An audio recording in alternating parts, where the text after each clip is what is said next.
E aí, beleza?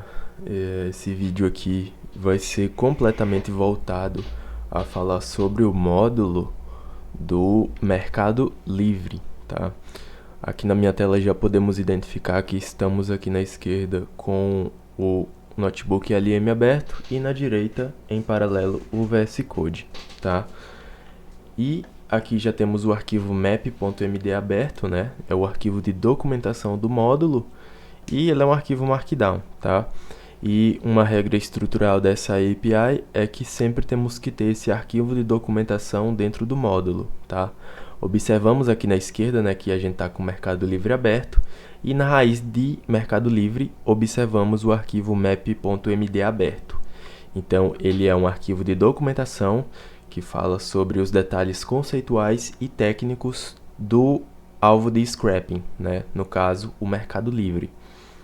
E, sem mais delongas, vamos entender aqui o que acontece, né? Scrapping Map do Mercado Livre, né? A identidade, o nome do módulo é o Mercado Livre, domínio pai é Marketplace e a entidade-alvo, né? O que é que a gente quer raspar são produtos listados na busca do Mercado Livre. O objetivo disso, por que estamos raspando, né?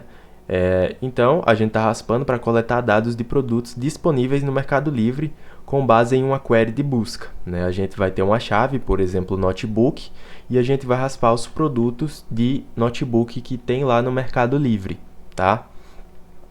Retornando as informações estruturadas em JSON. Então, entra aí também as regras de negócio dessa API, tá? Ela sempre retorna em JSON, né?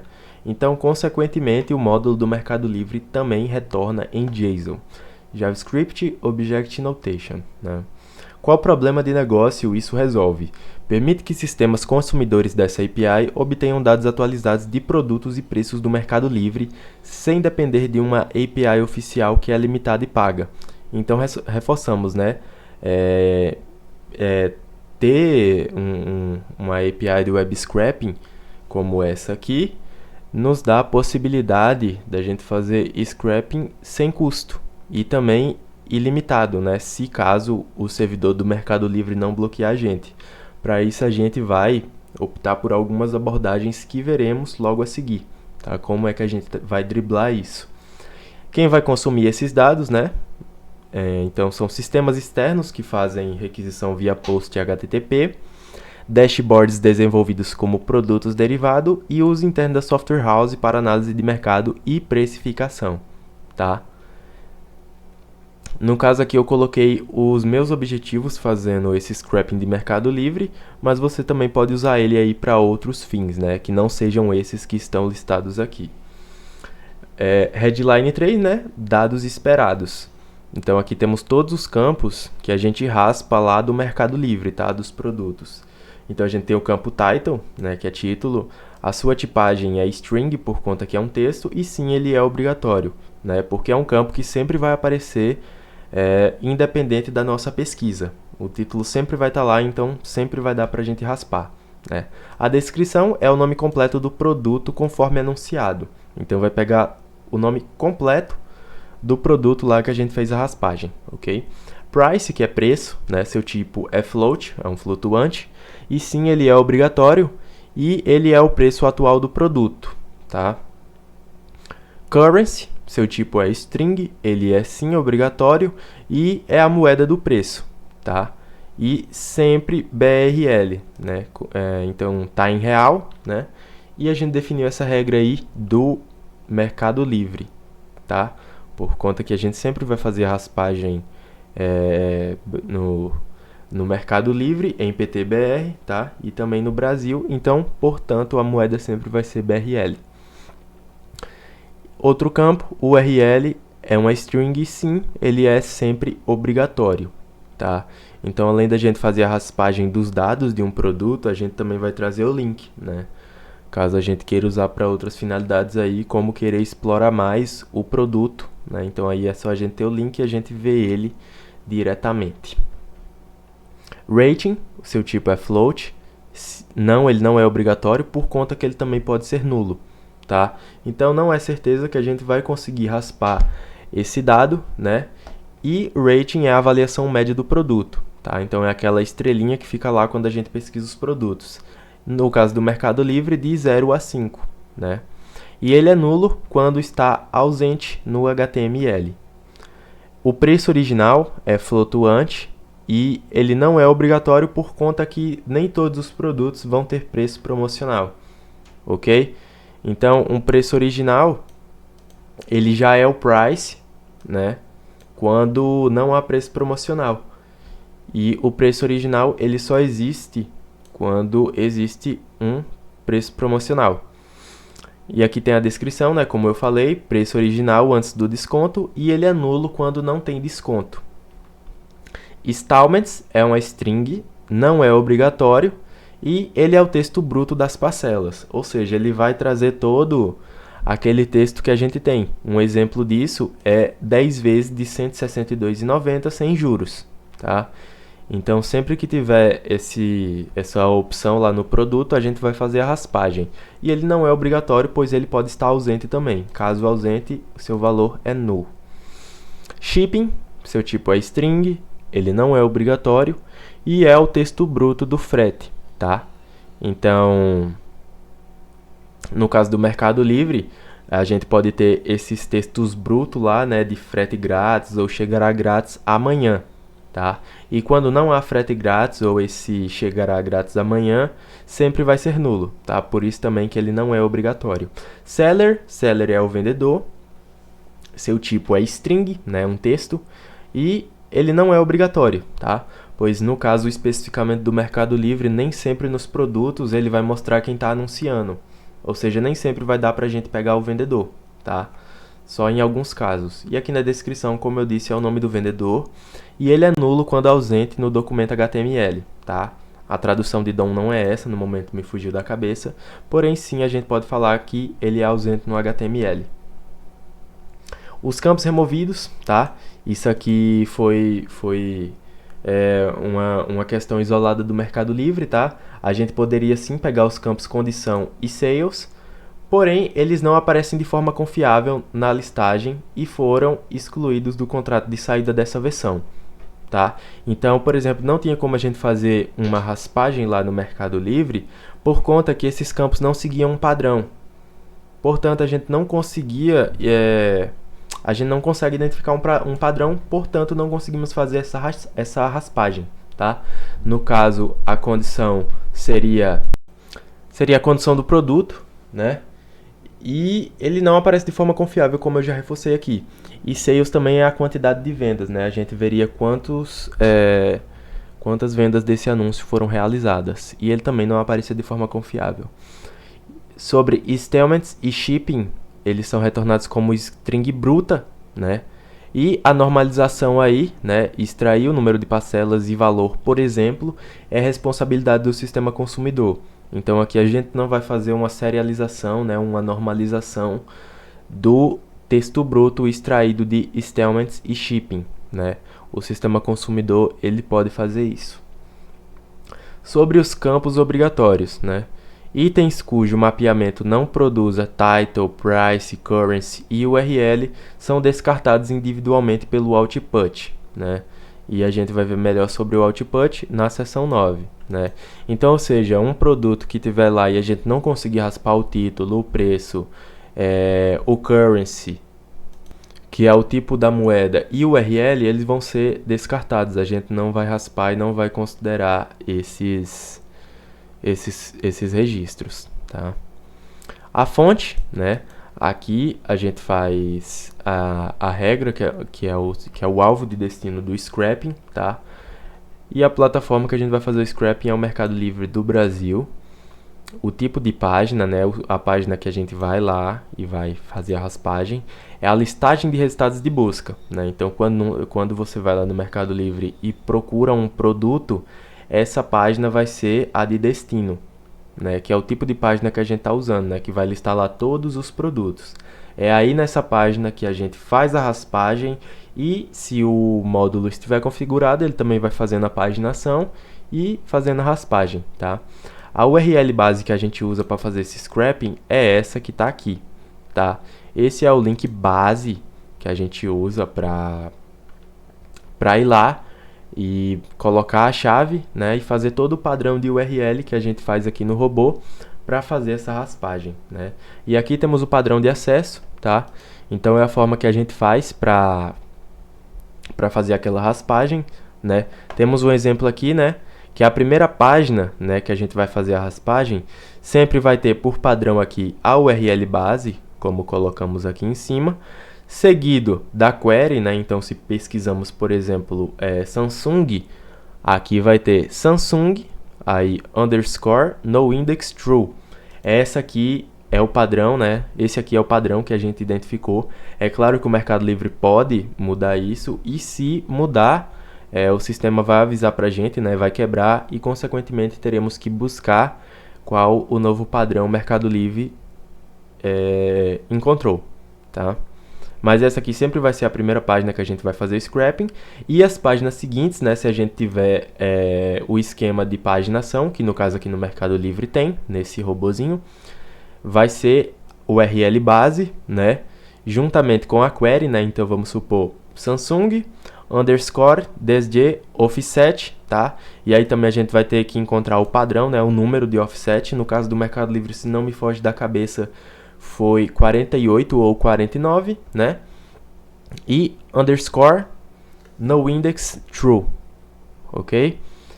A query tem os espaços substituídos por hífen antes de compor a URL, tá? Então, antes da gente fazer essa requisição para essa URL do Mercado Livre, a gente faz uma normalização da query, tá? A gente coloca tudo para minúsculo, né? Substitui os espaços por hífen. E é isso, né? A gente faz essa normalização antes de enviar. Headline 5, acesso. Nesse headline, a gente observa aí, né, os meios que a gente faz o acesso ao Mercado Livre, tá? Então, vamos ler cada subtópico aqui e eu vou apresentar, tá? Requer autenticação? Não. Então, a gente não precisa usar, por exemplo, nenhum header para fazer uma requisição no Mercado Livre, tá? A gente não precisa de um JWT, não precisamos de nenhuma key, não precisamos de nada. A gente faz a requisição e após isso a gente segue os passos aí para fazer a raspagem, tá? Requer renderização por JavaScript? Sim, tá?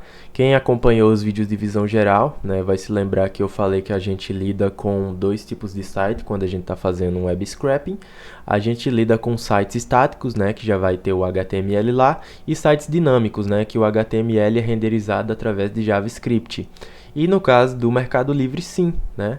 Ele usa aí sim renderização por JavaScript, e para isso a gente vai usar o meio, né, para lidar com renderização por JavaScript, a gente vai usar a biblioteca Playground, né, que vamos usar o navegador Chromium e o Beautiful Soup para estar raspando os dados aí, tá?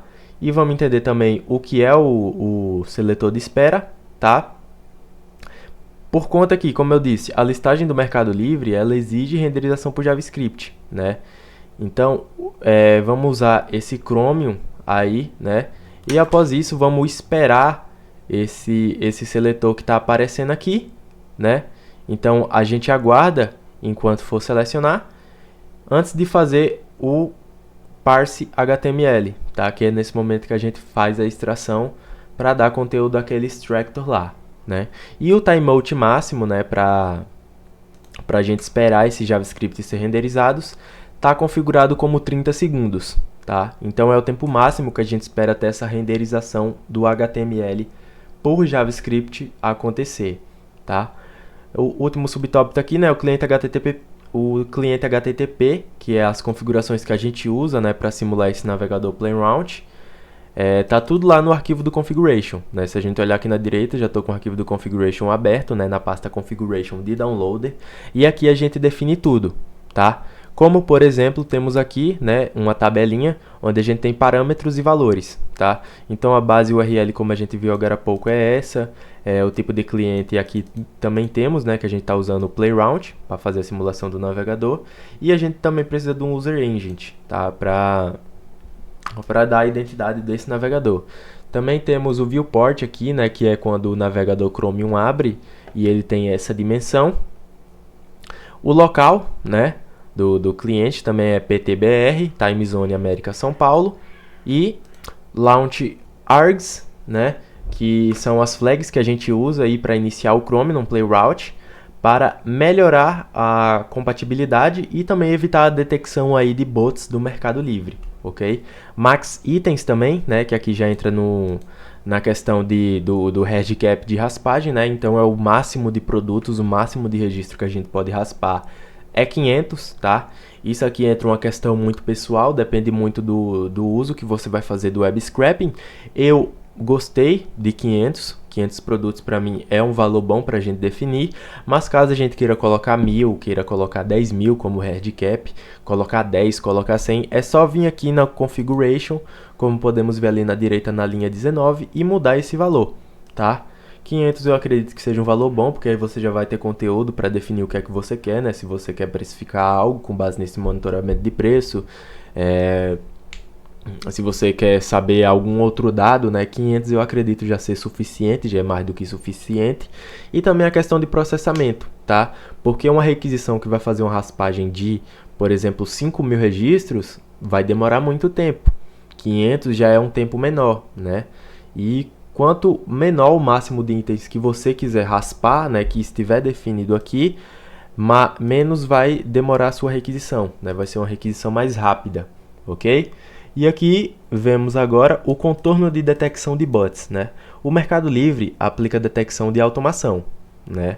Então, o Mercado Livre tem um sistema muito avançado que eles identificam quando são robôs que estão operando neles, né? Então, a gente tem que definir algumas medidas. Quais são as medidas? São as medidas atuais, todas no downloader. Então, essa responsabilidade toda é aplicada aí à etapa de downloader na nossa pipeline, ok? E aqui entra essas medidas, né? O sufixo noIndexTrue, que falamos agora há pouco em todas as URL de listagem, o launch args, que eu acabei de falar aqui, né? Que são as flags usadas para iniciar o Chromium no Play Route, user agent, viewport, localização, né? A time zone. Tudo precisa ser bem realista no contexto do navegador, tá? Por isso que a gente define esses campos. Então a gente usa essas configurações aí, né, para fortificar a driblagem de detecção de bots do Mercado Livre, tá? O header também da linguagem tem que estar bem explícito lá, como a gente falou agora há pouco aqui, né, do time zone, do locale, né, tem que estar bem definido. E o script de inicialização que sobrescreve Navigator Web Driver para Undefined, né? A gente vai ver isso aqui abaixo, tá? A gente tem uma seção separada só para ver isso. Vamos abordar ela já já. E aqui, né, essas medidas, como eu já disse, precisam ser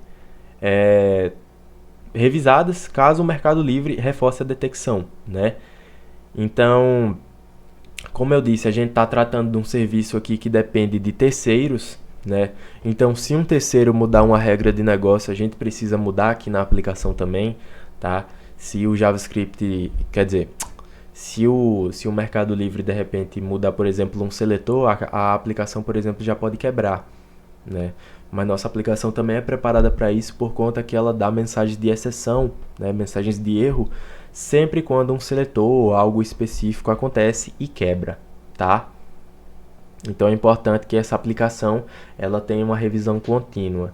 E aqui, seção 6, seletores CSS, né? Porque imagine aí uma imensidão de uma página HTML do Mercado Livre, né? Vai ter muito conteúdo lá, né? Então a gente precisa se basear para fazer essa raspagem em seletores CSS, né? E aqui tem todo um map completo, né?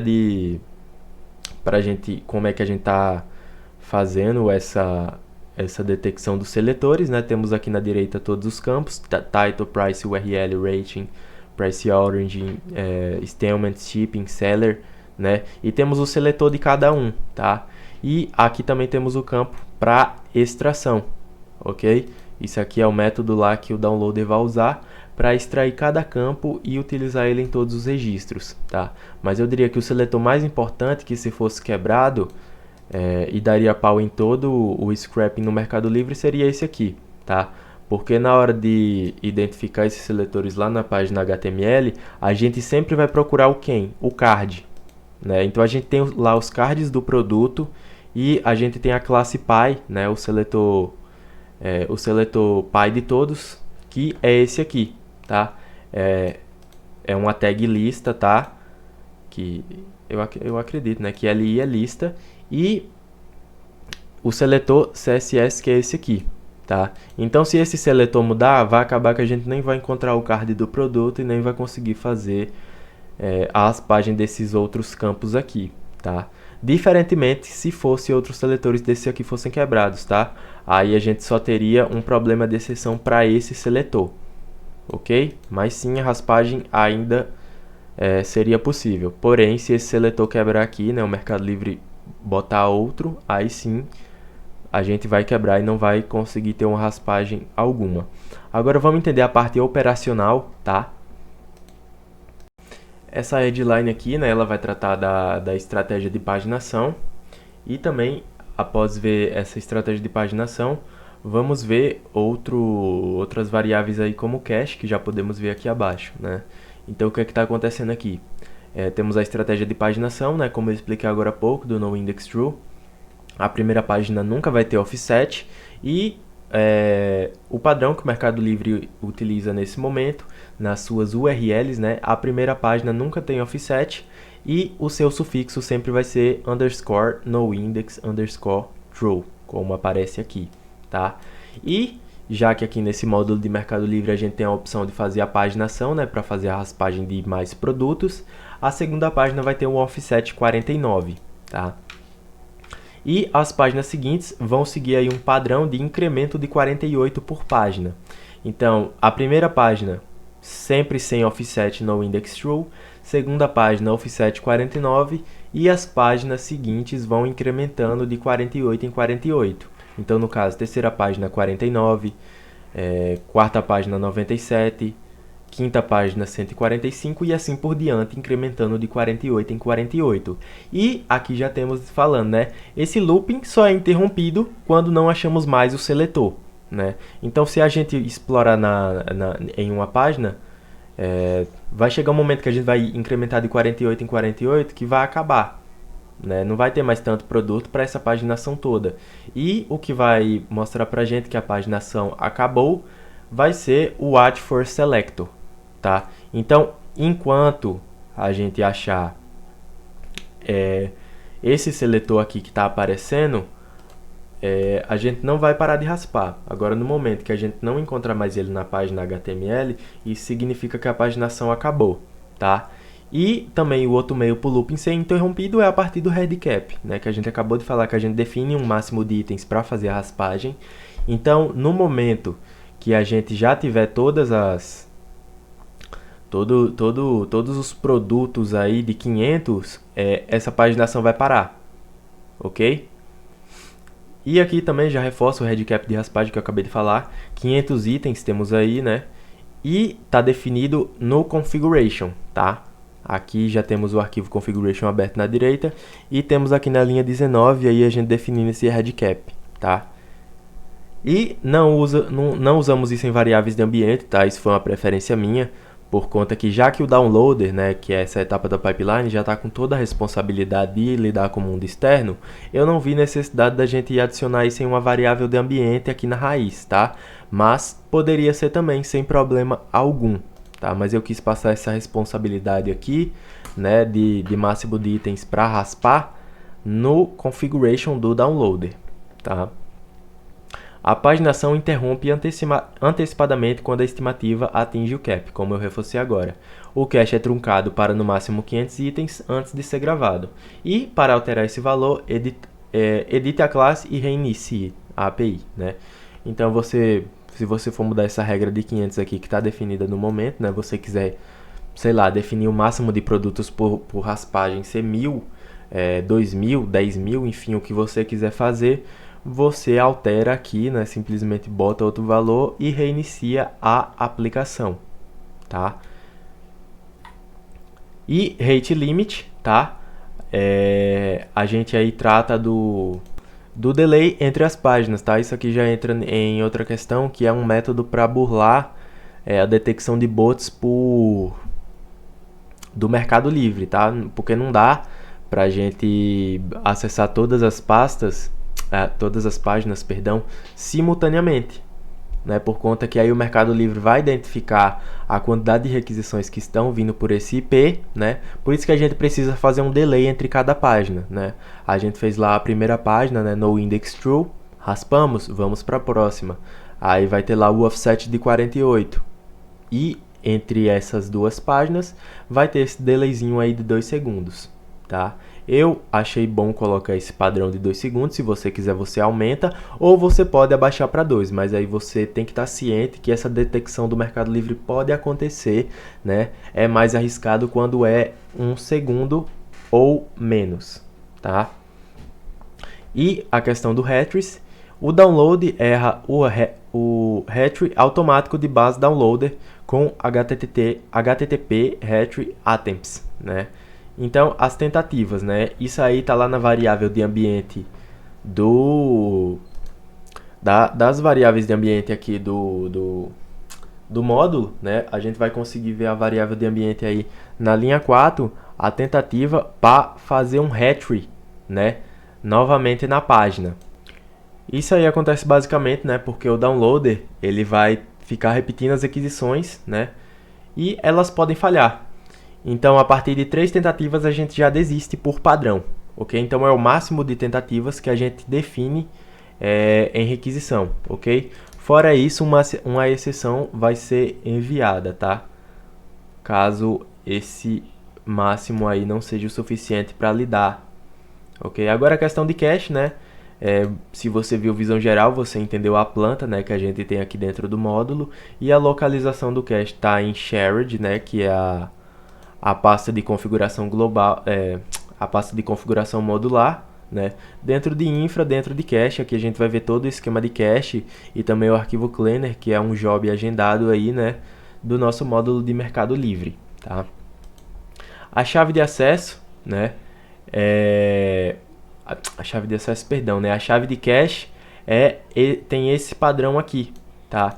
Então, toda vez que a gente fizer uma requisição e ela for um sucesso, o Mercado Livre, né, e também as regras aí da aplicação toda definem que a gente tem que salvar o cache, né?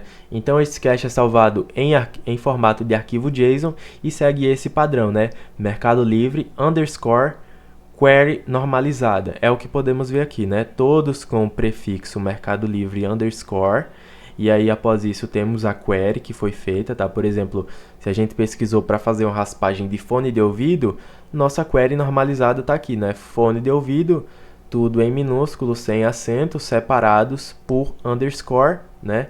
E no final temos aí o .json, ok?